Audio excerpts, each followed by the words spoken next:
I often get asked if being with a partner who always makes you feel like everything's your fault, they have a really hard time apologizing for anything. And if they do, it's kind of like, well, I only did that because, that people feel crazy when they're in those kind of relationships. They feel like something's not right. And they ask me, what's happening in this? And the answer is, it's not right. There is something going on. And if you don't understand it, you're going to be very frustrated and oftentimes even feel, the term gaslighting, which is, somebody not really owning up to what's going on. So what's happening is your partner has a shame issue. Now, let's talk more about that. So shame in our world today has become this really negative thing. Who wants to feel shame, right?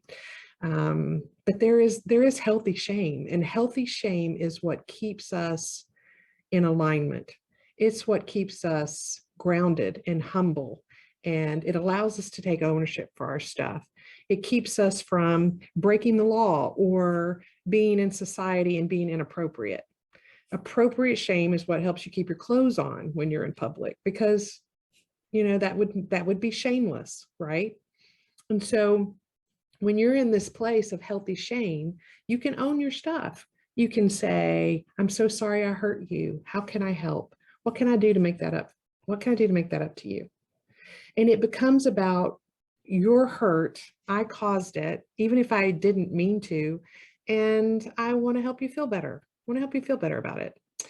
Then we have what we call shameless behavior. In shameless behavior, if you think about healthy shame being here equal, shameless is one up. And in this one up place, you get somebody who is often angry when they are confronted with something that they did wrong. They get very defensive, sometimes really angry, like, how dare you? They minimize all of your feelings. They tell you that it's in your head or you're too sensitive. And it's very difficult to be in relationship with somebody who's one up because they don't own their stuff. And they don't even let you own your stuff. And so they kind of work in this world of, I know I have flaws, everybody has flaws, but let's not talk about what mine are. Let's not get into detail about that, but let's talk about yours. Well, we can talk about yours all day long. And so that's kind of this shameless behavior. And then again, if this is healthy shame, this is shameless, right? Well, this is toxic shame, and it's one down. We call that one down behavior. And toxic shame might seem nicer and easier to deal with than shameless, but it's not, because in toxic shame, someone is almost too fragile for the truth.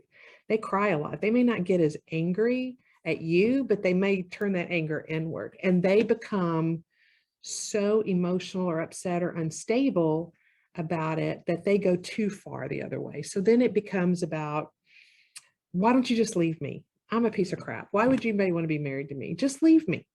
You're right. I'm awful. I'm a terrible person.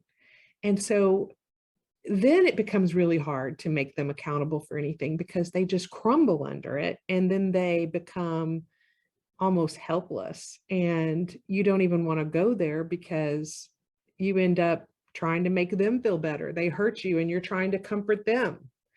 And again, that's not a very healthy relationship place to be.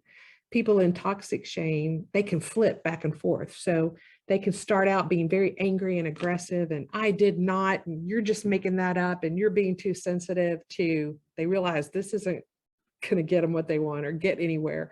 And then they go into, okay, you're right. I'm a piece of crap. Why don't you just leave? Why don't you just leave me? I'm just terrible. And so here you are kind of in this middle place of just saying, you know what? Like, I just want you to say you're sorry. I just want you to say, I'm not making it up. I'm not crazy. I just want you to tell me that, you regret that I'm hurt. And if you're with somebody who's a shame issue, it's really hard for them to do that. And it's not about, loving you or caring for you. You're with somebody who has really hard time being relational. They just don't have the ego strength to do that. So what do you do when you're living with somebody who has a shame issue? Well, it's really important that you know who you are, and when you're being wronged, and to hold your ground.